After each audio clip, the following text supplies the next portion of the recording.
Un saludo amigos, buenas noches, bienvenidos a una nueva entrega de Crónica de la Iglesia. Les invitamos a que tomen parte de este espacio que les ofrecemos semanalmente para que se asomen a la vida cotidiana de nuestra archidiócesis. Queremos darle noticia de las últimas citas de nuestra Iglesia diocesana, del momento que vive nuestro curso pastoral, de algunos temas culturales que esperamos sean del interés de todos y de otros muchos asuntos eclesiales. Todo esto muy seleccionado y empaquetado para que quede de su agrado. Comenzamos. La conmemoración anual de los fieles difuntos es una cita eclesial que tiene un valor profundamente humano y teológico, pues abarca todo el misterio de la existencia, desde sus orígenes hasta su fin sobre la tierra e incluso más allá de esta vida temporal. El señor arzobispo lo celebró en la capilla del Sagrario de la Catedral a la primera hora de la mañana junto al resto del cabildo primado. Don Francisco recordó que rememorar a nuestros seres queridos en torno al altar es también nuestra manera de ejercer la caridad por ellos. En el día en que la Iglesia celebra la conmemoración de los fieles difuntos, el señor arzobispo de Toledo ha explicado las posturas más comunes que se dan en nuestra sociedad ante la muerte. Lo ha hecho en su homilía en la capilla de la Virgen del Sagrario, donde ha presidido la Santa Misa, acompañado del obispo auxiliar y el cabildo catedralicio. Don Francisco Cerro Chávez ha asegurado que recordar en el altar a nuestros seres queridos que ya han fallecido es una forma inmensa de ejercer la caridad. Recordamos hoy a nuestros seres queridos, pero nosotros hacemos mucho más que un recordatorio. Cuando vamos a los cementerios, que significa lugar de dormición, los cementerios sí es una palabra cristiana. La palabra tanatorio es una palabra que significa sencillamente muerte, de tana, muerte. Nosotros celebramos la vida. El cristiano lo único que celebra es la vida. Nuestra esperanza está en la resurrección de Cristo. Así lo manifestaba el prelado toledano, quien añadió que no debemos perder de vista que estamos llamados a una vida más plena.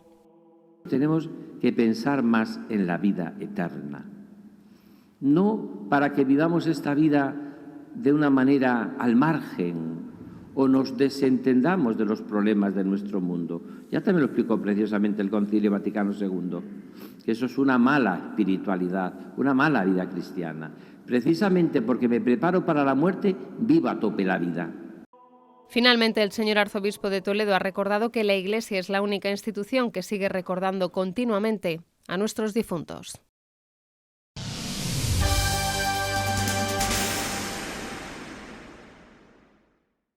Tanto el materialismo como el espiritualismo han coincidido siempre en un desprecio más o menos sutil por el cuerpo. Contra ambos se ha batido históricamente la fe cristiana, que siempre ha manifestado la alta dignidad del cuerpo humano como parte integrante de la persona con la cual el cuerpo comparte la historia. El señor arzobispo nos recomienda un tratamiento digno de los cuerpos de los difuntos que expresen más visiblemente la fe en la resurrección y eviten imágenes distorsionadas de la muerte. La solemnidad de Todos los Santos es una celebración gozosa y la liturgia del día 2 de noviembre, conmemoración de todos los difuntos, nacida en el monasterio de Cluny hace 1000 años y posterior en el tiempo a la celebración de Todos los Santos, tiene así su continuidad y adquiere significado también a la luz de esta solemnidad. Por este motivo, la visita a los cementerios adquiere sentido en el marco celebrativo de la propia fiesta. Para el señor arzobispo de Toledo, la sociedad ha secularizado la muerte, alejándola del verdadero sentido que tiene que tener para un católico. A mí me da la impresión de que se ha secularizado mucho la muerte, o sea, en el sentido de que realmente se ha enfrentado, o nos podemos enfrentar a la muerte con una cierta, a veces, superficialidad, ¿no? Yo creo que la doctrina de la Iglesia es muy clara y por otra parte es muy luminosa y muy esperanzadora, ¿no? De hecho, nosotros creemos en la vida eterna, ¿no? La Congregación para la Doctrina de la Fe ha recordado en diversos escritos la importancia de dotar de dignidad no solo a los lugares físicos donde reposan los difuntos, como los cementerios, sino también a la conservación de los cuerpos, también las cenizas de la incineración. Con todo el tema de la muerte siempre ha tratado con muchísima dignidad. Entonces las cenizas lo que se pide es que se traten con dignidad y los cementerios, que sean lugares dignos, lugares donde se respete, donde descansan nuestros seres queridos en paz y que se haga todo con muchísima dignidad y no con esa superficialidad con la cual hoy nos enfrentamos al tema de la muerte. Los fieles difuntos son parte de la Iglesia que cree en la comunión, están presentes en nuestra vida y deben estarlo también en nuestra oración como muestra de caridad. Es muy hermoso pensar que nosotros desde aquí tenemos esa caridad con ellos, para pedir por ellos, para interceder por ellos, incluso para ofrecer lo más grande que podemos y que tenemos, que es la Eucaristía, ¿no? La Santa Misa. El señor arzobispo ha señalado que la dignidad, la caridad y la oración han de estar presentes en nuestro recuerdo a los fieles difuntos y él mismo tiene por costumbre incluir una oración en el cementerio cada vez que visita una localidad.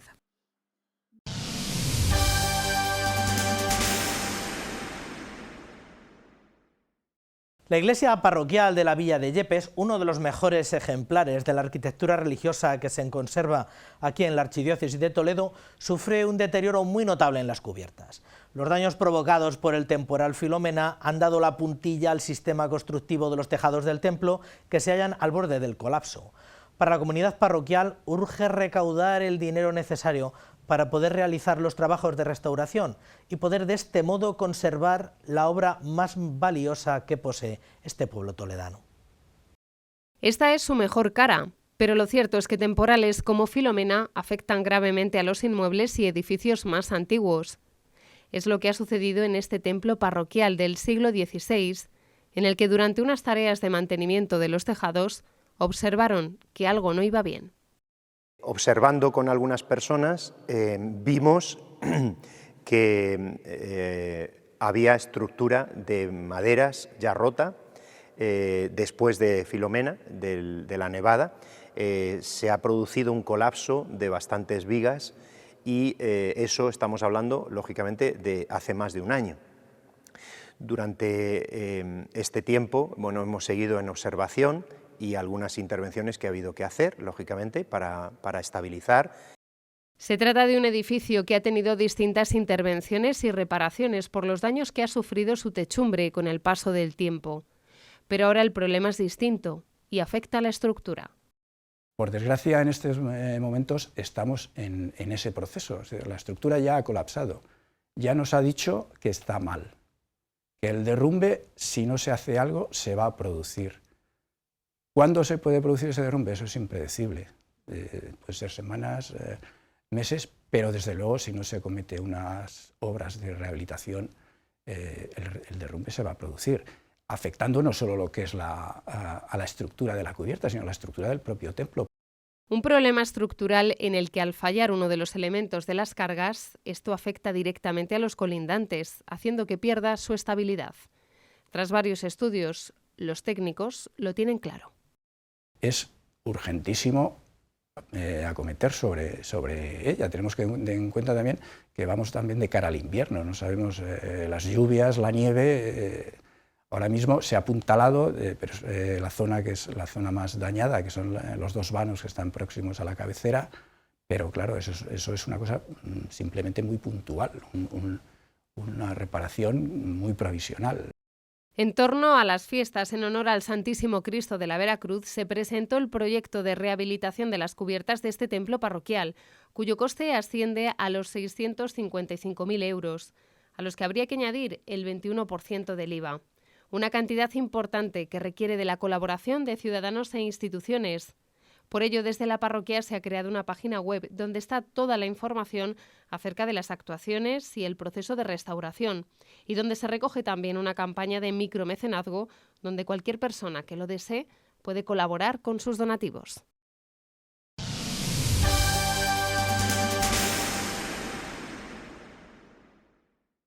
Hace exactamente 40 años, el 4 de noviembre del año 82, San Juan Pablo II comenzó un recorrido por la archidiócesis con una temprana visita a la Virgen de Guadalupe. Ya a media mañana llegó en helicóptero al barrio de Benquerencia y en la gran explanada del centro cívico de este barrio le recibió 500.000 de personas. Allí presidió la Santa Misa en la que pronunció una recordadísima homilía dirigida al apostolado seglar. En esta casa hemos querido tener un recuerdo agradecido de todo lo vivido en aquellas fechas. Primera hora de la mañana del 4 de noviembre de 1982. Miles de personas están desde la noche anterior en las inmediaciones del centro cívico del barrio del Polígono. Esperan la visita del Papa Juan Pablo II. Se cumple así un deseo expresado por el cardenal don Marcelo González Martín al Santo Padre: visitar Toledo, algo que no estaba contemplado en los planes iniciales del que sería el primer viaje del Papa a España. El señor Marcelo me dijo, y el Papa iba escribiendo. Cuando terminó de escribir, le dijo: el Papa visitará Toledo, visitará la catedral, visitará el seminario y visitará Guadalupe.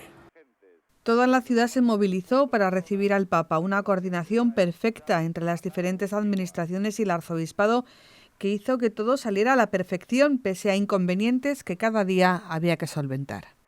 Se producían llamadas, vamos a ponerlo en el buen sentido de la palabra, el tráfico de influencias.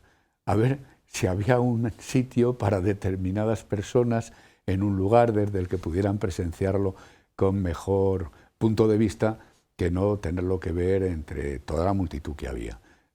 Se procuró evitar por todos los medios el que hubiera desorden.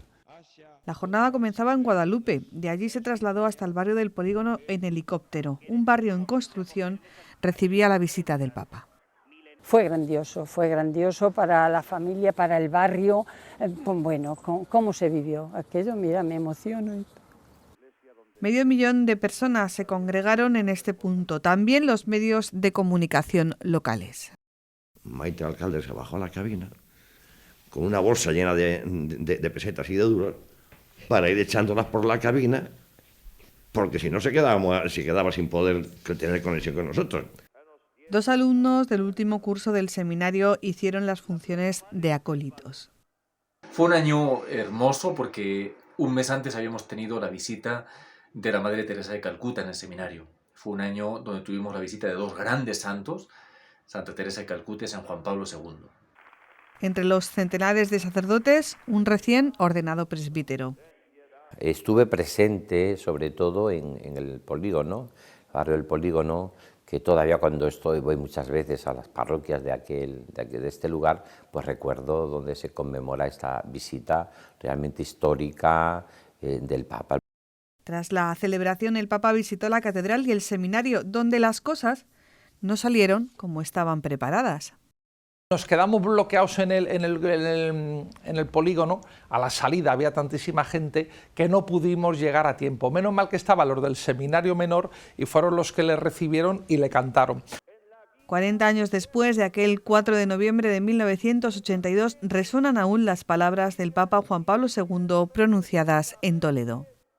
Ciertamente entonces el Papa y la Santa Sede conocían muy bien la realidad que está viviendo España. Y el mensaje que dejó era un mensaje no para ese momento, sino que era un mensaje de futuro. Y yo creo que sigue siendo un mensaje todavía de futuro. Canal Diocesano les ofrecerá el próximo martes un programa especial donde se recogerán algunos de los testimonios de las personas que vivieron aquel acontecimiento histórico. Testimonios, imágenes, fotografías y documentos que forman parte ya de la historia de la Iglesia de Toledo.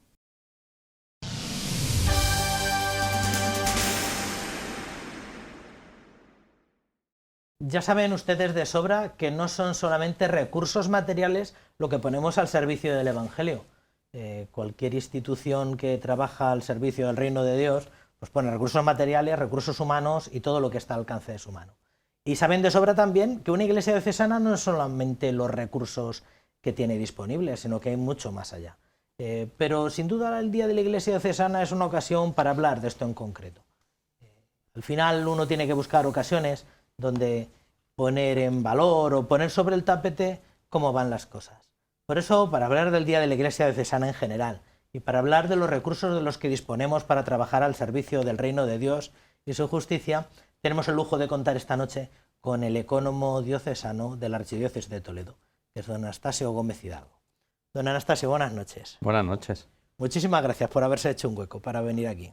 No, hueco no. Esto hay que venir y además agradecido. Agradecido. Sin hueco. Recuérdenos una vez más, don Anastasio, ¿qué es el día de la Iglesia? ¿Qué es la jornada de la Iglesia Diocesana? Bueno, supongo que puede haber varias o múltiples interpretaciones, pero a mí la que más me gusta, y esto es una opinión personal, pero es bueno, pues el llamar la atención sobre un sentido de pertenencia, ¿no? Y que las múltiples entidades, instituciones, realidades, movimientos, hermandades, cofradías, parroquias, en fin, todo lo que uno puede pensar en iglesia, bueno, pues está alrededor de un pastor, de don Francisco ahora, y bueno, pues y de ahí derivar que no estamos solos, y ese sentido de pertenencia pues nos ayuda de alguna manera pues a caminar, a ver las cosas de otra manera, a animarnos unos a otros. Bueno.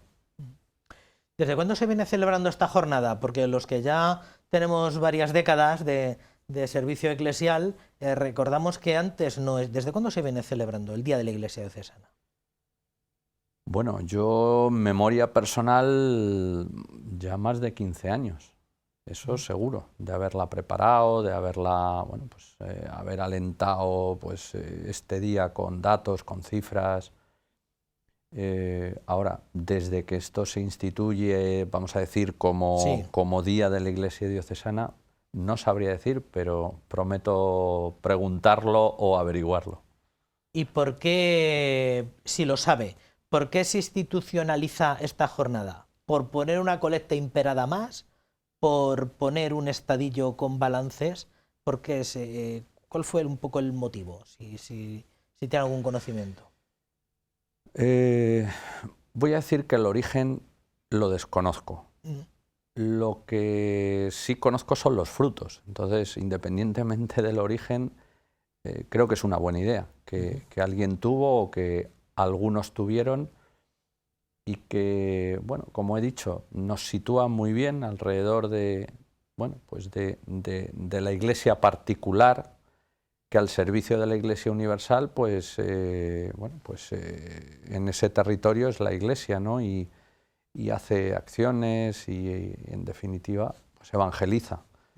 Pero independientemente del origen, creo que fue una magnífica idea. Por cierto, ahora que sale el tema de la colecta imperada, ¿a qué se dedica o cómo se gestiona o para qué sirven los recursos que se obtienen de la colecta del Día de la Iglesia Diocesana? Bueno, esta imperada, vamos a decir que tiene un uso, vamos a decir, generalista. No por eso quiere decir que no se sepa qué se hace con ese dinero, porque está explicado con todo detalle en el portal de transparencia, en la revista que se edita para este Día de la Iglesia Diocesana. Pero bueno, se diferencia, por ejemplo, el óbolo de San Pedro, pues ese dinero es una colecta que la Administración Diocesana gestiona y manda a la Santa Sede. O las que tienen que ver con misiones, pues son gestionadas por la Delegación de Misiones, que se mandan a los lugares donde hay necesidad o donde Obras Misionales Pontificia dicen que debe ir. En el caso de la colecta de la Iglesia Diocesana, bueno, pues es una recaudación, es una colecta que viene, vamos a decir, a la caja central de la diócesis y que se utiliza para múltiples necesidades, ¿no? Concretar ahora, bueno, pues quizá no sería justo, pero claro, se utiliza en las necesidades generales. Sí. Pues con esto se paga la luz o el agua de edificios, pues seguramente sí. ¿Con esto se paga parte de salarios? Pues podemos decir que también. Es decir, bueno, pues en la prorrata de lo que sale, de lo que se destina a este día, pues son necesidades diocesanas. Lleva ya más de una década al frente de la economía diocesana, algo más tiempo, algo más de una década ya con conocimiento muy amplio de lo que es la economía eclesial. Vamos a hablar de algunas instituciones que se dedican a todo esto, que trascienden un poco lo que es el ámbito diocesano. ¿Qué es el Secretariado para el Sostenimiento de la Iglesia? Bueno, esto sí es de reciente creación. Esto la Conferencia Episcopal puso vamos a decir, el foco en el sostenimiento.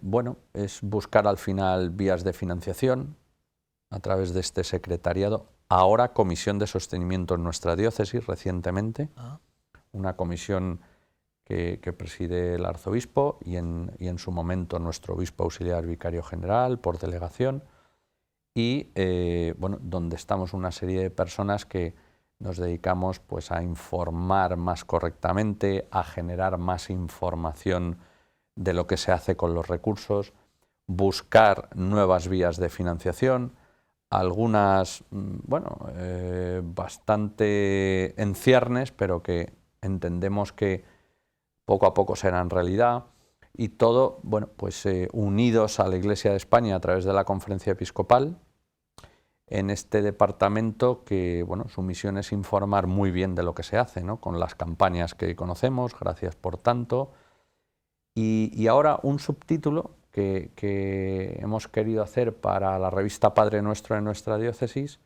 y es descubrir lo que tú haces, es decir, en un vocativo, decirle a las personas, con tu dinero esto es lo que hacemos, ¿no?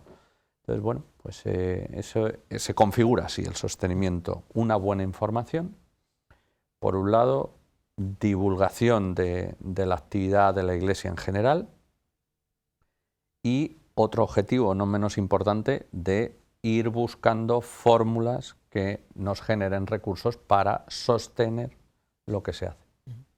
Y esto hay una comisión diocesana, cada diócesis ha tenido que crear una y se gestiona de una manera central desde la Conferencia Episcopal. Eso es. Antes que esto existía por tantos. ¿Qué relación existe entre este secretariado o esta comisión y por tantos? Porque por tantos la gente ve que tiene un espacio web distinto y puede llegar a sospechar esto es algo diferente de la Conferencia Episcopal. ¿Qué relación hay entre por tantos y qué? Bueno, es lo mismo. Por tantos realmente es la marca, vamos a decir, que además ha tenido bastante aceptación. Es una marca ya, vamos a decir, que se ha mantenido en el tiempo, con lo cual, podemos decir que también es acertada. Y por tantos, al final, es una vez más definir con casos muy concretos qué es lo que hace la Iglesia, es decir, con spots muy concretos, con vídeos de YouTube muy concretos, ahora Instagram, Facebook y demás, hacer visibilizar concretamente qué es lo que hace la Iglesia y por dar razones para sostenerla. Igual que otras herramientas de marketing, pues ha pasado el tiempo por ellas, se las hemos olvidado, por tantos, yo creo que está muy consolidada. Yo pienso que sí. En el imaginario eclesial español. Es, por tantos, el que elige el lema de cada año. El lema de este año es gracias por tanto. ¿Qué quieren decir con gracias por tanto? ¿Por qué cree que han elegido esto? Agradecimiento y, por tanto es por tanto lo que nos das, y por tanto es por tanto lo que se hace. O sea, que ahí vamos a decir que es un significado bidireccional bastante bien buscado y que entronca con la marca por tantos que estamos hablando. Y con un gracias que nunca sobra. Ajá, es verdad, el gracias que efectivamente es así. Una pregunta para dejársela votando. ¿De qué va esta jornada? ¿Recursos humanos, económicos? ¿Qué es más importante? ¿Por qué cree que trasciende más la imagen de Toledo? ¿Por los recursos humanos que tenemos al servicio de la comunidad eclesial? ¿Por recursos económicos? Valore un poco todo esto. Bueno, el sentido de pertenencia que decía antes es un poco de todos. Es decir, los recursos humanos, el capital humano es tan importante que claro, es difícil de sustituir por un mero recurso. Pero sin esos recursos, pues el capital humano pues se vería, vamos a decir, cojo en la labor. Pues es un mix de ambas, ¿no? Y además las cuentas lo reflejan muy bien, incluso en porcentajes, ¿no? Qué se gasta en personal, en recursos, qué se gasta en atender a las personas, qué se gasta en formación, que en nuestro caso en Toledo es una partida bastante importante. Y pues luego que se gasta también en la conservación del patrimonio, ¿no? Que es el cuarto área que hemos querido definir y que así lo hemos proyectado, con lo cual, pues es un poco de cada. Probablemente tiene razón y cada vez que pues queremos todas estas cuentas de resultados no las vemos con ojos de cuánto hay al servicio de las personas, probablemente. La vemos con ojos muy aritméticos de ver un poco qué sube y qué baja, pero no lo vemos con eso. Bueno, este fin de semana podrán encontrar en sus templos de cabecera esta revista monográfica, Nuestra Iglesia. Aquí vienen palabras del arzobispo, aquí vienen muchos datos sobre todo lo que hace la Iglesia de Toledo en el momento presente, asistencialmente, al servicio a la educación, y probablemente una de las cosas que más atención, probablemente, o que más curiosidad pueden tener es la rendición de cuentas, la cuenta de resultados. ¿Cómo valora la cuenta de resultados que presentan para este año, don Anastasio? A mí siempre me gusta hacer hincapié en algo, y es que entre gastos e ingresos, vamos a hablar para que todo el mundo nos entienda, no nos desviamos más de un 5%.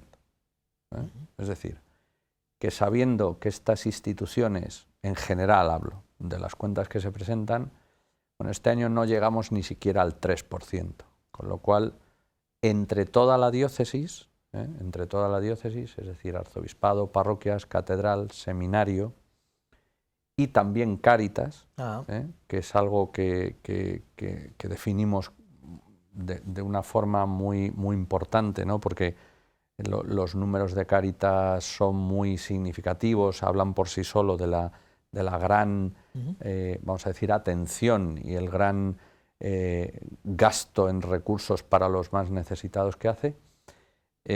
Bueno, estamos ahí, ¿no? No llegamos al 3% de déficit, con lo cual, bueno, a los responsables económicos nos da tranquilidad, y además proyectamos una imagen, vamos a decir, de equilibrio presupuestario.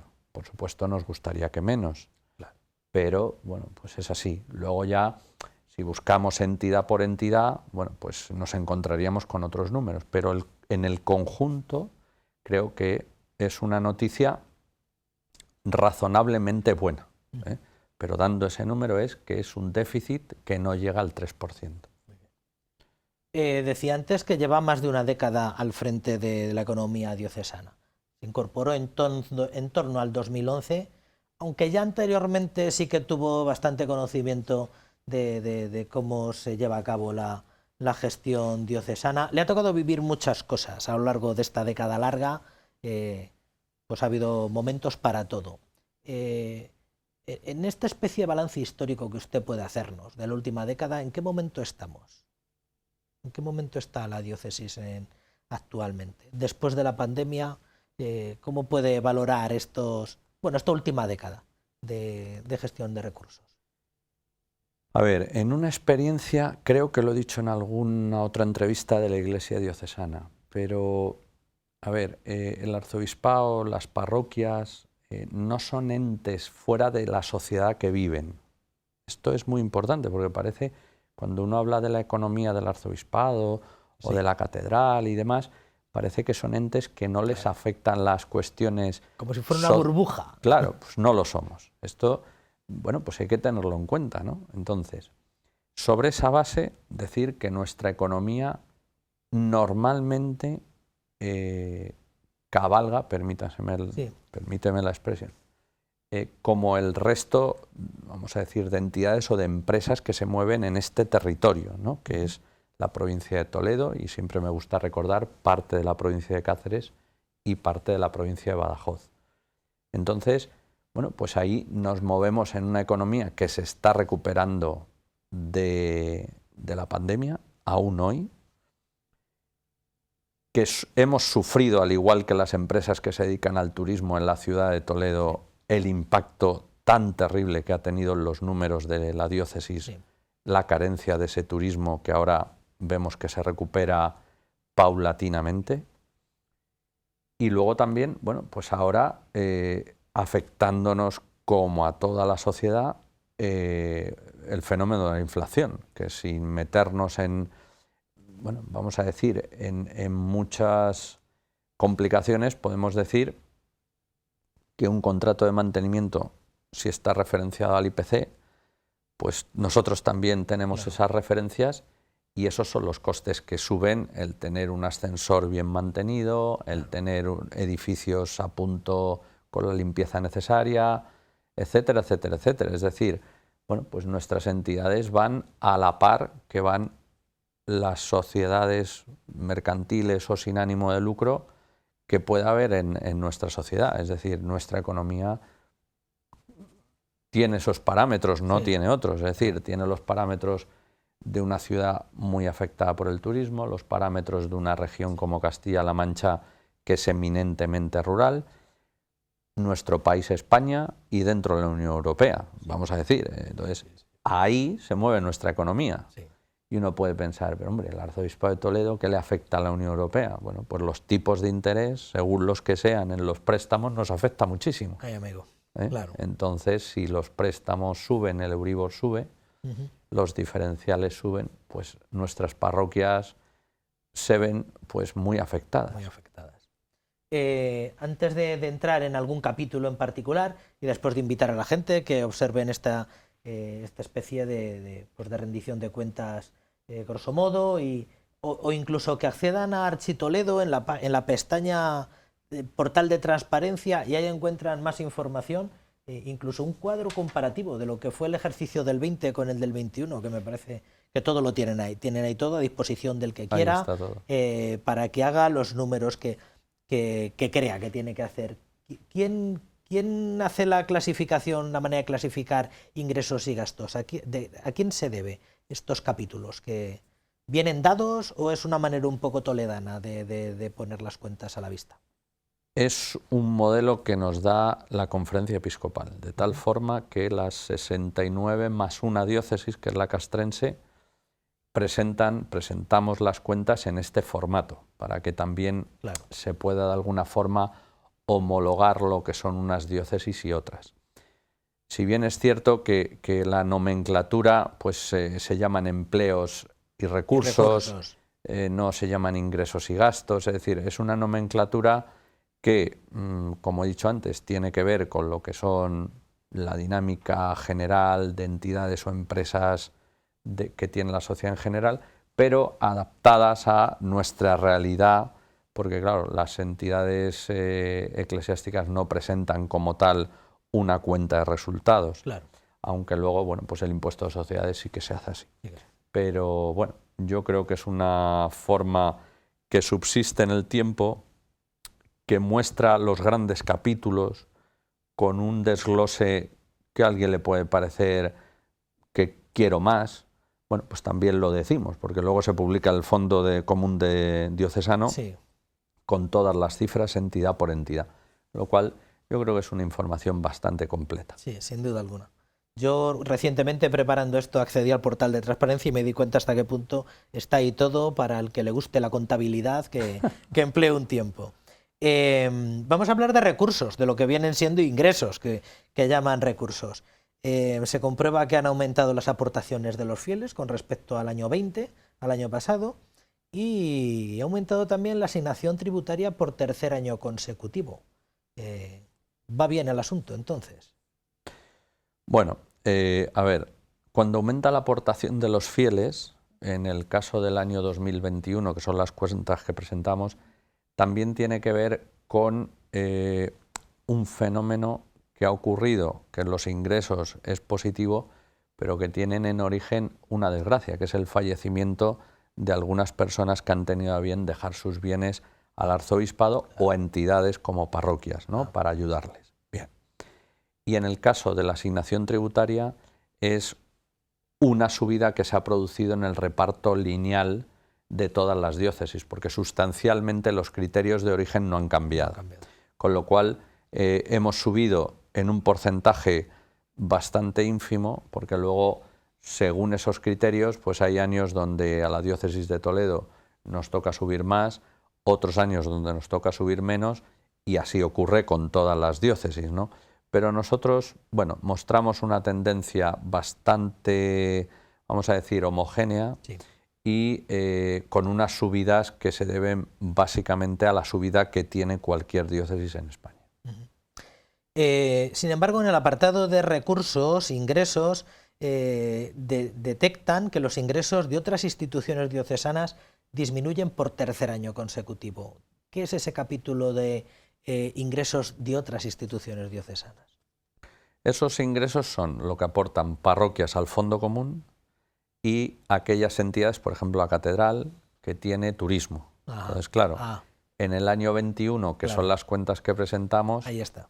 Referenciado al año 20, pues como pueden comprender, las aportaciones no existieron, porque es que no hubo turismo, ¿no? Entonces, bueno, pues claro, eso se resiente mucho la caja, vamos a decir, central, ¿no? La que hace de distribución para que esos recursos lleguen al resto de entidades. Entonces, bueno, pues las entregas de otras entidades diocesanas, pues lógicamente han caído. Total, que entre unas cosas y otras, si alguien accede a esa tabla comparada del año 20 y del año 21, verá que los recursos de los que dispone la archidiócesis son menos. No muchos menos, pero unos pocos menos. ¿Merece cautela? Pienso que sí. A ver, porque siempre los responsables económicos debemos decir siempre que sí. Hay que ser cauteloso. Pero aparte de esa prudencia de vida, luego hay otra prudencia que no es impostada, y es que la recuperación está siendo lenta. A pesar de que ahora, a Dios gracias, el otoño caluroso está siendo muy beneficioso para el turismo de la ciudad, pero eso no deja de darnos unos números que en el conjunto del año siguen estando, o vamos a terminar el año con al menos una caída del 50% del turismo. No creo que pasemos de ahí. Entonces, bueno, pues prudencia, porque el año 2019 cada día está quedando, cada año que pasa queda más lejos. Las perspectivas de 2023 las vemos más que razonables, porque ya el turismo internacional pensamos que va a funcionar bastante mejor. Pero bueno, no dejan de ser previsiones. Sí. Y en lo que se refiere a gastos, para ir abriendo boca a todos los que puedan acceder a esta rendición de cuentas, todos los gastos pastorales y asistenciales han aumentado ligeramente este año, no mucho, no sustancialmente, pero sí ligeramente. Y luego en lo que se refiere al personal humano, a los recursos humanos, la retribución del clero ha disminuido y la del personal seglar ha aumentado. ¿Cómo podemos valorar todo esto? A ver, el tema asistencial son programas que muchas veces, sobre todo por el peso que tiene Cáritas, está muy sostenido en la oportunidad también de hacer programas unidos a las administraciones públicas que digamos, aportan la financiación. Y luego la financiación privada que tiene Cáritas es estable en el tiempo, con lo cual podemos decir que esas variaciones van a sufrir poco para caer y pocas alegrías al subir. En general es así. Y luego dándonos cuenta también que la pandemia pues también ha tocado el corazón de la gente para poder ayudar en unos momentos muy determinados que todos podemos, no sé si traer al día de hoy, pero sí recordar. ¿No? Y luego, en cuestión de las subidas y bajadas para la retribución del clero o el personal seglar, se ven también tenidas en cuenta a la hora de las subidas o no que ha habido derivadas de la inflación, ¿no? Es decir, esto también se debe tener en cuenta porque hay muchas áreas que no son la curia diocesana, que crecen por unos convenios colectivos muy determinados y que ahí las subidas que hay pues son las que hay. Por ejemplo, en esta casa, pues el convenio de radiodifusión y de televisión pues lleva unos condicionantes que hacen que esas retribuciones del personal seglar tengan que ser así. También hay un notable descenso en lo que llaman gastos de funcionamiento. ¿Qué son gastos de funcionamiento? Bueno, gastos de funcionamiento es lo que cualquiera tiene en su casa para poder vivir el día a día. Pues puede ser un gasto de funcionamiento, luz, agua, teléfonos, profesionales que puntualmente se contratan para unas necesidades concretas, por ejemplo, arquitectos, aparejadores para el mantenimiento del patrimonio. Entran ahí asesoramientos diversos, entran ahí pues compras de todo tipo, contratos de mantenimiento, es decir, es, vamos a decir, el lugar donde se sitúa aquellos gastos de una casa grande, vamos a decir. Y ahí, pues unidos arzobispado, parroquias, catedral, seminario, Cáritas, bueno, pues eso es un montante, vamos a decir, que todos los años pues es un caballo de batalla, ¿no?, para intentar reducir, y por otro lado, pues a veces se consigue y otras veces no. Ha sido fundamental para conseguir en el balance general de gastos que se haya contenido el gasto, que se haya reducido el gasto, al menos en 2 millones de euros. Ha sido el elemento fundamental, el liberar gastos de funcionamiento, ¿o en qué cree que ha recaído el que se haya contenido o se haya reducido el gasto anual? Sobre todo la paralización de hacer obras y los programas de inversión, porque se paralizaron. En 2021 se nota mucho. Sí. Y en el 2022 ya los números van a ser diferentes, porque ya se han hecho intervenciones que estaban esperando, y en el 2023 también va a cambiar. Pero claro, 2 millones de euros en 33 que presentamos no se bajan de cualquier manera, sino con una decisión muy concreta, que era paralizar el programa de inversiones para poder atender a las personas, ¿no? Entonces, esa es la razón fundamental. Bueno, pues lo dicho, queda ahí a la vista para que todo el que quiera pueda acceder. Eso es. Y el portal de transparencia para que propios o ajenos sepan cómo se gestionan aquí los recursos. Como administrador diocesano, ¿qué le pediría usted a los diocesanos? ¿O qué le sugeriría? ¿O qué espera la administración diocesana de los fieles de la archidiócesis? Bueno, yo personalmente yo les pediría que visiten el portal de transparencia, ¿no?, porque hay mucho trabajo. Yo creo que vislumbra una diócesis que está viva. Está ahora mismo cifra a cifra las subvenciones que recibimos de dinero público, bien sea para la atención de sacerdotes en determinados lugares, las subvenciones que sean para rehabilitación de templos, los programas. Es decir, yo creo que hay un portal de transparencia muy amplio para que también sepan qué se hace con los impuestos. Tenemos una dimensión muy clarificadora de dónde vienen los recursos y en qué se emplean.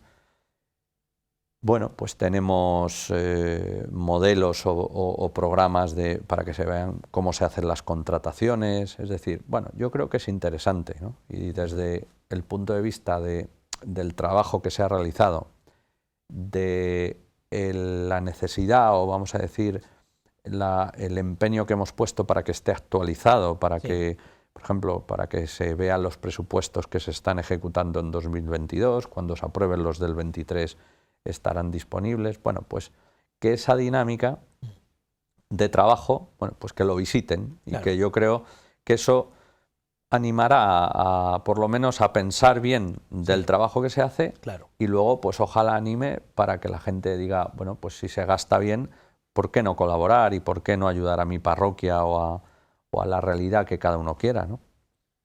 Pues muchísimas gracias, don Anastasio, por haber venido aquí a alentarnos a vivir de esta manera el Día de la Iglesia Diocesana, y muchísimas gracias por todos los esfuerzos que a veces no quedan muy a la vista, son esfuerzos un poco callados, pero todos los esfuerzos que hacen por esta iglesia local. Muchas gracias. Muchas gracias.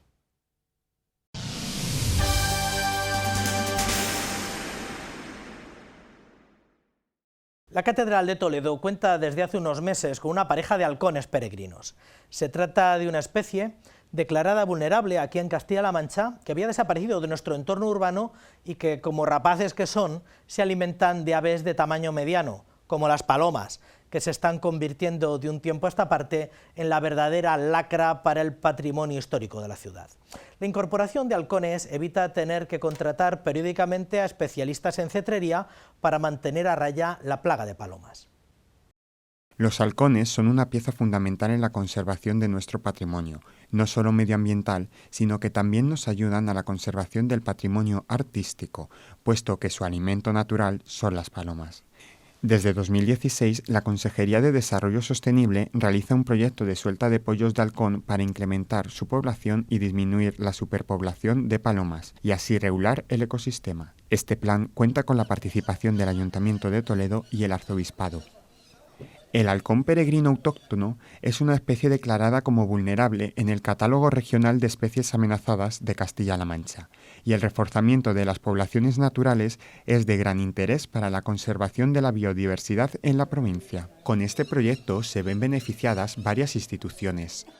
A nosotros nos interesa la conservación de la especie y a la Catedral y al Ayuntamiento de Toledo pues le interesa la disminución de la población de palomas. Surge este año la colaboración con la Catedral, que otros años ha sido con el Alcázar, también colabora el Ayuntamiento y en eso estamos. Dentro del trabajo de supervisión de estas aves se ha instalado en el último cuerpo de la torre de la Catedral un nido para contribuir al asentamiento de una pareja de halcones y así poder controlar la propagación de las palomas. Los polluelos se trasladaron a la Catedral Primada desde el Alcázar, donde fueron soltados en 2017. Una vez asentados, las hembras pueden poner de 2 a 4 huevos al año en un periodo de incubación de 33 días. Desde que nacen hasta que son autónomos pasan unos 45 días. Durante su crianza se deben seguir unas pautas concretas para que el animal no se imprima del olor de su instructor. Para que se introduzcan al medio, a los polluelos se les debe enseñar a cazar en un periodo medio de 2 meses. Los sacamos de los padres. Con 25, 27 días ya los sacamos y los criamos nosotros, aparte. Entonces se van criando como si fueran sus padres, sin que nos vean mucho para que no se impregnen. Y luego esos halcones, cuando ya vuelen, los abrimos y se los enseñamos a que vuelvan, los enseñamos a que vuelvan. La nota básica es que vuelvan, porque pollo que no vuelve, pollo que se muere, porque no saben cazar.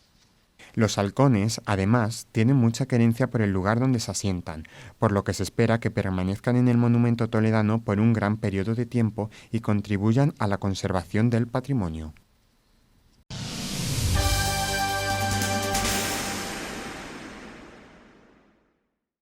La Casa Ducal de Medinaceli nos muestra en el Hospital San Juan Bautista de Tavera una exposición en la que 2/3 de las piezas han sido restauradas gracias a la minuciosa labor de Sor María Dolores Díaz de Miranda, un trabajo artesanal que dirige y ejecuta esta religiosa benedictina natural de Oviedo y de un tiempo a esta parte residente aquí en Toledo. Pasa por ser una de las expertas más reconocidas y reputadas de la restauración bibliográfica en nuestro país, una tarea de la que esta casa ha sido testigo privilegiado. Esto es como el paciente, ¿no? Tú estás y cada uno viene, pero cada gripe es distinta, ¿no? Aquí pasa lo mismo. Yo normalmente este tipo de documento, lo primero que tengo que ver qué alteraciones tiene. Y vamos, está claro, ¿no? Tiene deformaciones, arrugas, dobleces, aquí desgarros, alguna zona perdida, suciedad. Bien, en razón de eso, digo, ¿qué es lo que voy a hacer? Habla con esta pasión de su trabajo y hasta se ve sencilla una labor en la que parece haberse detenido el tiempo. Conocer a María Dolores Díaz de Miranda es un regalo, el de la persona que nos recibe con toda la amabilidad en su taller, el de la profesional que nos descubre por qué es una de las mayores expertas en restauración. Con el pergamino hago el diagnóstico, yo diríamos sé a dónde quiero llevarlo, por decir, sí. Pero al final me tengo que adaptar al propio ritmo del pergamino y a su respuesta. Por lo tanto, es una cuestión de un diálogo, tienes que sentirlo. Esta religiosa benedictina, nacida en Oviedo, estudió medicina y ha hecho del ora et labora el motor de su vida. Reconoce que cualquier trabajo hecho para Dios no puede poner en su cara otro gesto que no sea una sonrisa, y nos lo dice mientras habla de tintas y pigmentos en pergaminos que cobran vida gracias a sus manos. Si te fijas, esto que es piel tiene una cara externa y una cara interna. Mira el color. Entonces, esta es la cara interna de la piel. Normalmente este tipo de cara absorbe mejor las tintas. Privilegiados de poder contemplar el proceso de restauración de principio a fin, desde la comprobación de la estabilidad de tintas y pigmentos, la toma de muestras que se enviarán a la Universidad de Cambridge, la medición del pH, el examen al microscopio para ver si hay craquelación en la capa pictórica, la limpieza y la hidratación en cámara de humectación. Abro la cámara de humectación, cojo mi pergamino y me lo traigo a la cámara. aquí en esta primera bandeja, lo pongo. Como además tenemos un sello, tengo que poner algo que me proteja el sello. La Fundación Casa Ducal de Medinaceli quiere honrar a Alfonso X el Sabio y mostrar una 50 de piezas que testifican los problemas sucesorios y el origen de esta casa, como este inmenso árbol genealógico miniado sobre pergamino. Esto está hecho en Salamanca y está hecho en, bueno, el último personaje es el primer duque de Medinaceli, entonces ¿él qué hace? Hace su árbol genealógico. Lógico, partiendo de todos los reyes castellanos, de Alfonso X el Sabio, porque es rama directa. 2/3 de las piezas expuestas han sido restauradas y nosotros, unos privilegiados por contemplar paso a paso el montaje hasta su colocación en Passepartout. Dice María Dolores que en la vida todo tiene su tiempo. A partir de ahora llega el nuestro, el de comprobar cómo esta religiosa ha puesto lo mejor de su oficio para mostrarnos la historia acumulada durante siglos.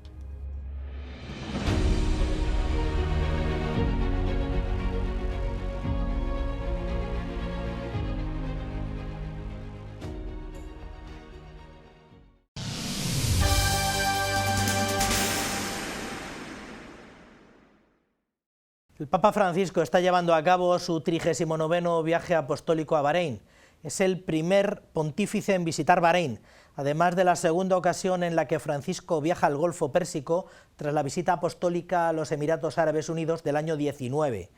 En una de las primeras paradas de su peregrinación de diálogo, el Santo Padre tuvo un encuentro con autoridades y sociedad civil en la que resaltó la cordialidad del pueblo multiétnico, multicultural y multireligioso y en la que llamó a construir la fraternidad. El Papa Francisco está en Bahrein para su 39º viaje apostólico, que realiza del 3 al 6 de noviembre.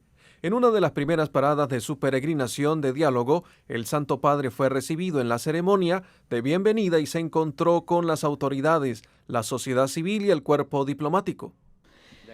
En este país ha sido principalmente y precisamente la contribución de muchas personas de pueblos diferentes, lo que ha permitido un considerable desarrollo productivo.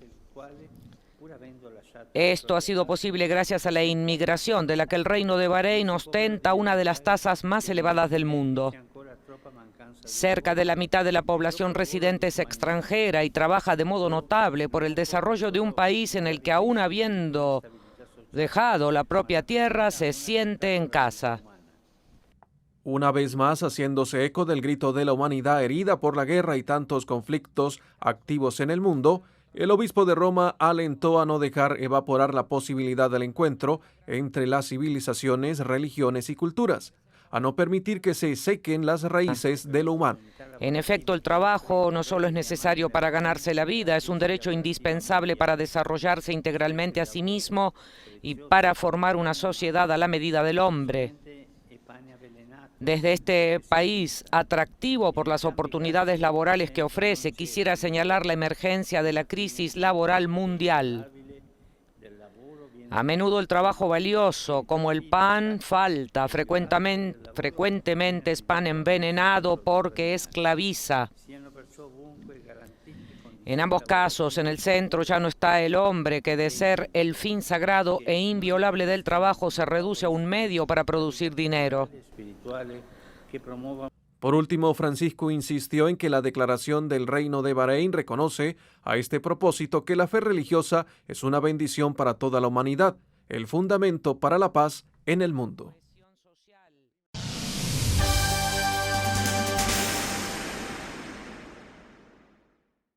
Bueno, pues esta ha sido nuestra crónica eclesial para esta semana. Ya saben que pueden volver a ver todos estos contenidos y muchos otros más en el canal de YouTube del que dispone RTVD. Nosotros les emplazamos a que nos acompañen la semana que viene para poder darles más y mejor información de nuestra vida eclesial, de nuestra Iglesia diocesana. Que tengan todos una buena semana. Hasta la semana que viene. Que sean felices.